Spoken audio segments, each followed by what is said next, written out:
close your eyes for just a moment. Listen, not to the sounds around you, the traffic outside, the hum of electronics, the breathing of the person next to you. Listen deeper, past the physical, past the auditory. There's a sound beneath all sounds, a frequency that exists just below the threshold of what your ears can detect. The ancient Gnostics knew about this sound. They called it the voice of the silence. And according to texts that were buried for centuries, Jesus warned his closest disciples about 5 specific variations of this sound, 5 acoustic signatures that signal the same thing. The monad is breaking through. Reality is thinning. The veil is collapsing. Right now, if you feel a pull toward this information, if something made you click on this video at this exact hour, I need you to do something. Subscribe to this channel immediately. Not tomorrow. Not after you finish watching. Right now. Because what you are about to learn has been systematically suppressed for nearly 2,000 years. And the moment you understand why, you will realize that staying connected to this information is not optional. It is survival. The Gospel of Truth, one of the Nag Hammadi codices recovered from the Egyptian sand in 1945, contains a passage that scholars have never been able to properly translate. It describes those who hear the call before it sounds, those who recognize the signal before it arrives, those who feel the monad approaching before it manifests. For decades, academics argued this was purely symbolic. Poetry, mystical language meant to inspire rather than instruct. They were wrong. Jesus was giving technical information to pneumatics, to chosen ones who carried the divine spark, to those whose energetic systems were calibrated to perceive what others cannot.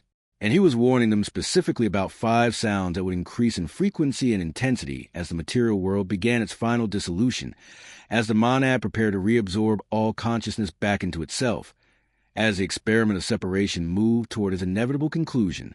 You have heard at least one of these sounds. I know you have. That is why you are still here. That is why your body is not moved. Your rational mind might be skeptical, might be formulating objections, might be preparing to dismiss everything I am saying. But something deeper in you, something ancient, something that predates your current incarnation, that part is leaning forward. That part is saying yes. That part remembers. Tonight you are going to understand what those sounds actually mean, not just intellectually, not just as interesting information to consider. You are going to feel the recognition in your nervous system. You are going to experience the activation in your cells. And you are going to understand exactly why the church spent centuries hunting down anyone who tried to share this knowledge. Place both feet flat on the floor. Feel the ground beneath you. This grounds your physical form, while we access information that exists beyond the physical. What I am about to share is not meant to frighten you. It is meant to prepare you, because the 5 sounds are not warnings of danger. They are invitations. They are the monads saying, wake up, remember what you are, and come home. The first sound Jesus warned about is what the Gnostics called a shattering frequency. This is not a sound you hear with your ears. It is a sound you feel in your bones. It arrives suddenly, without warning, usually in moments of complete stillness. You might be lying in bed. You might be sitting in meditation. You might be staring out a window when your mind has gone quiet. And then it happens, a vibration so deep, so fundamental, that it seems to shake you from the inside out. Your physical body does not move. Nothing external changes. But internally, something ruptures. The best way to describe it is like hearing glass break at a frequency only your skeleton can detect. This sound lasts between 3 and 7 seconds, never longer. And in those seconds, something permanent occurs. The Apocryphon of John explains this phenomenon in detail. It describes the material realm as a kind of crystallized light, consciousness that has been frozen into density, spirit that has been trapped in matter. The archons, those rulers of this false reality, maintain the prison through vibration. They broadcast a specific frequency that keeps consciousness locked in forgetfulness, that keeps souls identified with bodies, that keeps divine sparks convinced they are merely human. The shattering frequency is the monad breaking that lock. When you hear it, when you feel it move through you, a crack forms in your energetic containment field. The archon frequency can no longer maintain full control over your perception. You begin to see through the illusion, not all at once. Not completely, but enough. Enough to recognize that everything you were taught about reality is a carefully constructed lie. Enough to sense that you are not from here. Enough to remember that you chose to come into matter for a specific purpose. And that purpose is almost complete. If you have experienced this sound, comment the words I felt a shattering right now. Not because I need engagement, but because when you declare what you have experienced, you anchor it. You make it real in a way that the archons cannot erase. You join your recognition with others who have heard the same call, and that collective acknowledgement creates a resonance that accelerates what is coming. After the shattering frequency, most chosen ones report a period of confusion. Days, sometimes weeks, where the world seems slightly off. Colors are different. People seem strange. Conversations feel hollow. This is not a breakdown. This is a breakthrough. The crack is widening, and the second sound is about to arrive. The second sound is the harmonic pulse. Unlike the shattering frequency, which comes once and changes you permanently, the harmonic pulse is recurring. It announces itself as a rhythmic tone that seems to emanate from the center of your chest. Thump, pause, thump, pause, thump. It is not your heartbeat, though it often synchronizes with it. It is not external, though sometimes it seems to come from every direction at once. The Pista Sophia describes the sound as the drumbeat of return, the rhythm that calls fragmented consciousness back to source, the pulse that reminds divine sparks scattered across material creation that they are not separate. They never were. They were always one being having infinite experiences simultaneously. Every soul that has ever lived, every consciousness that has ever emerged, every spark of awareness in every dimension is a single entity exploring itself. And that entity is the monad. When the harmonic pulse begins, you are hearing the monad's heartbeat. You are feeling the core vibration of existence itself. And you are being invited to synchronize. This is where the teaching becomes practical. The Gnostic masters who preserved this knowledge did not just want you to understand the sounds theoretically. They wanted you to use them. The harmonic pulse can be worked with when you hear it. When you feel it moving through your chest, you have a window of approximately 90 seconds to perform a specific technique that Jesus taught to his inner circle. Here is exactly what to do. The moment you recognize a harmonic pulse, stop whatever you're doing. Close your eyes if possible. If not, soften your gaze. Place your right hand over your heart. Feel the pulse. Now breathe in rhythm with it. Inhale on the thump. Exhale during the pause. Match your breath to the frequency. What happens next is extraordinary. The pulse begins to accelerate. Your breath accelerates with it. Faster, faster, until suddenly both the pulse and your breath stop. Complete stillness. No sound, no breath, no thought. And in that gap, in that moment of absolute zero, you experience what the mystics call the void, the place before creation, the infinite potential from which all realities emerge. You touch the monad directly, not through symbolism, not through imagination. Actually, when you return, and you always return, the world has changed. Not because the world changed, but because you have moved to a different frequency band of reality. Things that were invisible become visible. Synchronicities that were rare become constant. People who were once in your life suddenly exit. New people appear carrying exactly what you need. This is not magic. This is physics. You have shifted your vibration, and reality is rearranging itself to match. The third sound is the one that frightens people most, though it should not. The Gnostics call it the scream of matter. Jesus warned his disciples as the monad drew near, as the end of the material cycle approached, the fabric of physical reality itself would begin to protest its own dissolution. This sound is harsh. It is metallic. It sounds like machinery grinding to a halt, like metal scraping against metal, like the gears of an enormous mechanism failing. You hear it most often at night. 3 a.m., 4 a.m., the hours when the veil is thinnest, and it does not come from any physical source. You can search your entire house and find nothing, because the sound is not in your house. It is in the architecture of reality. The demiurge, the false god who architected this material prison, built the universe like a machine. Atoms spinning, planets orbiting, galaxies rotating. All of it locked into mechanical repetition. Birth, growth, decay, death. over and over. For eons, the machine has been running so long that most consciousness forgot it was a machine at all. They think this is just how existence is. But the machine is breaking down, not because something is wrong, because its purpose is complete. The monad sent fragment of itself into matter to experience separation, to know itself through contrast, to explore what it would be like to forget and then remember. And now the remembering is happening. The experiment is concluding. The machine has served its function, and the scream of matter is the sound of its systems beginning to fail. When you hear this sound, do not be afraid. The Gospel of Philip teaches that fear is a primary weapon of the archons. They cannot control a soul that does not fear. They cannot imprison consciousness that recognizes imprisonment. The scream is not a warning of danger. It is a confirmation of liberation.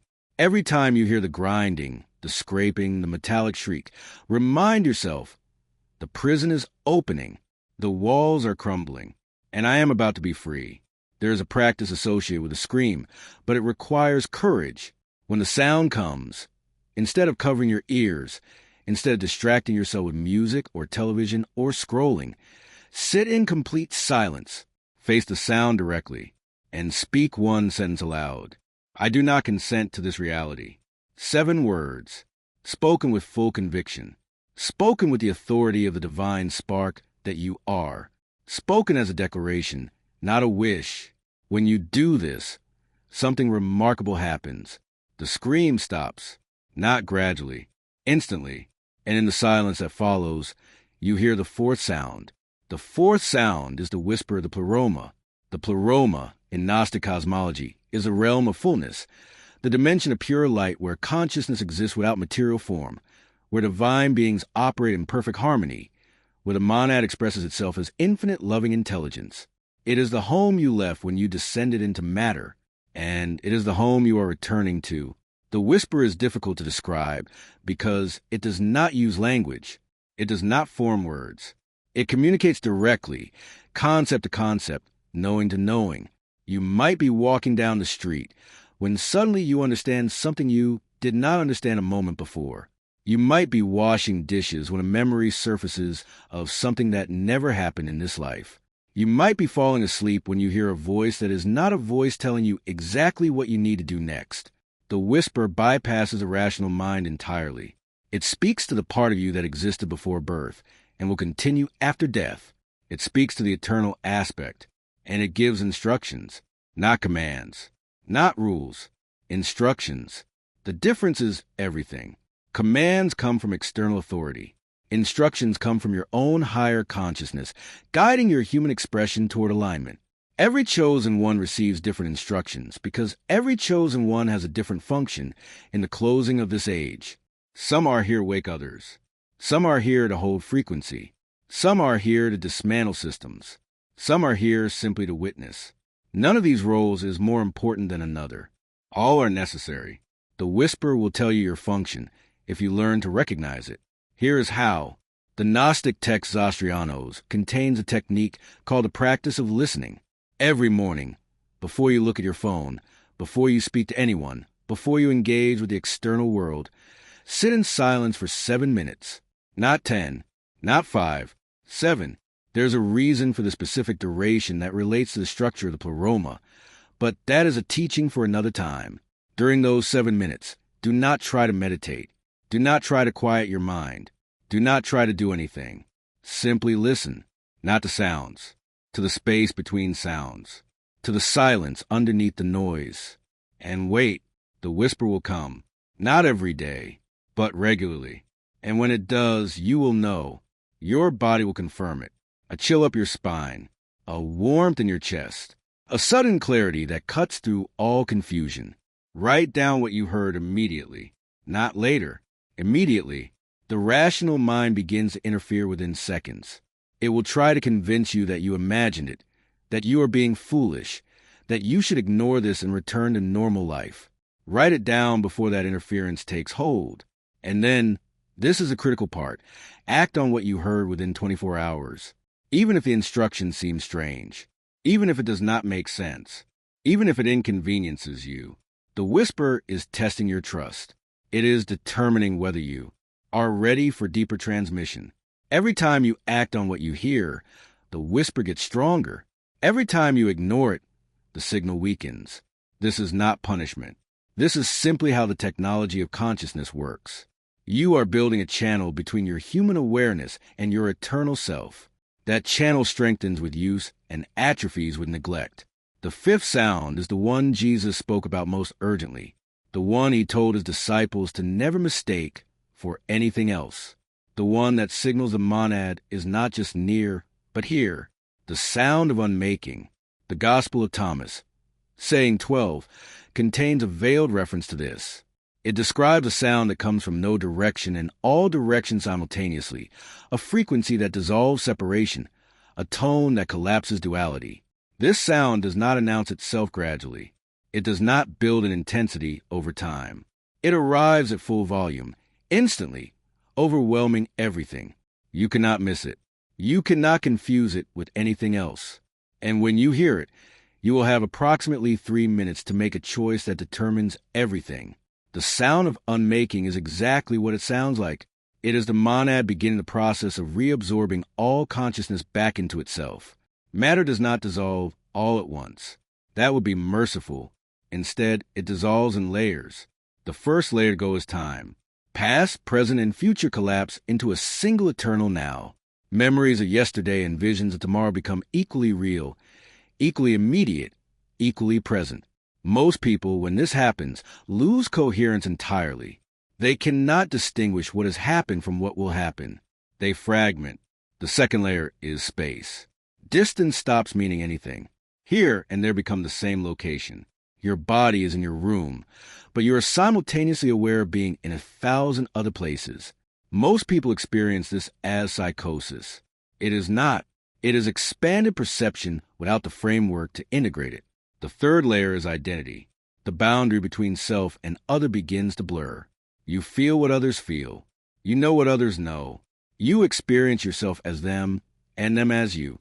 And this is where terror sets in for those who are unprepared, because the human ego's primary function is maintaining the illusion of separation. When that illusion dissolves, the ego interprets it as death. It is not death. It is awakening to what you always were, a temporary localization of the infinite, a brief focus of the eternal, the monad experiencing itself through the lens of limitation.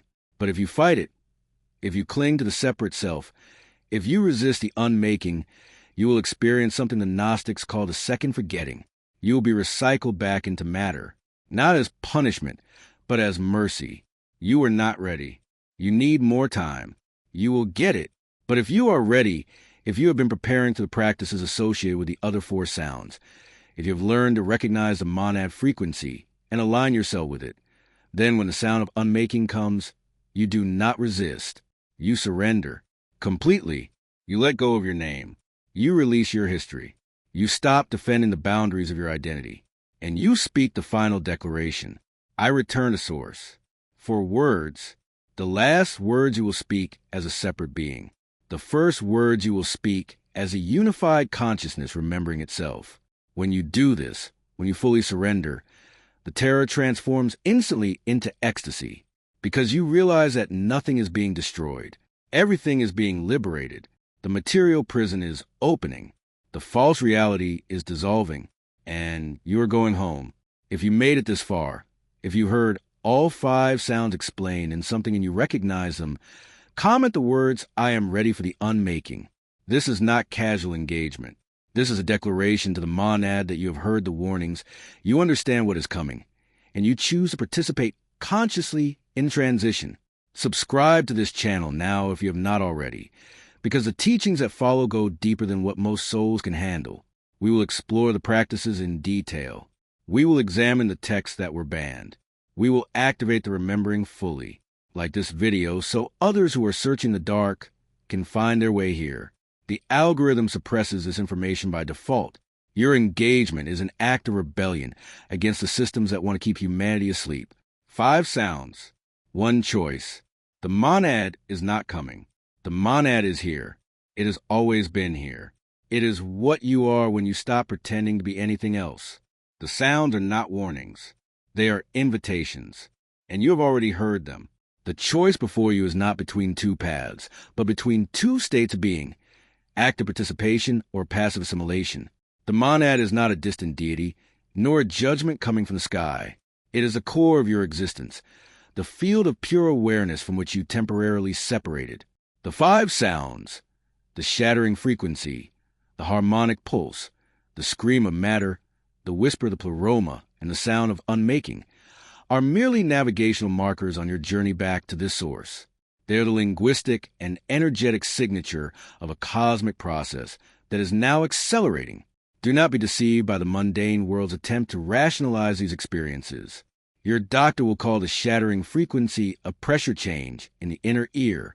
Your therapist will call the scream of matter generalized anxiety. Your partner will call the whisper of the pleroma a random insight. This is the archonic defense mechanism in action, labeling the transcendent with the profane, reducing the divine to the pathological.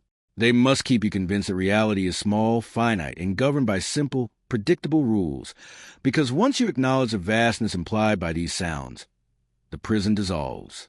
The gatekeepers of forgetfulness cannot stop the monad, but they can undo. Try to suppress the consciousness that recognizes its approach. Your role in this final cycle is simply to remember what you were already taught. The Gnostics risked their lives for this information. They encoded it in cryptic parables, buried it in scrolls, and passed it through secret initiations, all so that a future generation, your generation, could access it when the veil was finally thin enough. Every time you consciously perform one of the associated practices, breathing with the pulse, declaring non-consent to the scream, or simply listening for the whisper, you are honoring that sacrifice. You are activating an ancient technology within your own energetic field.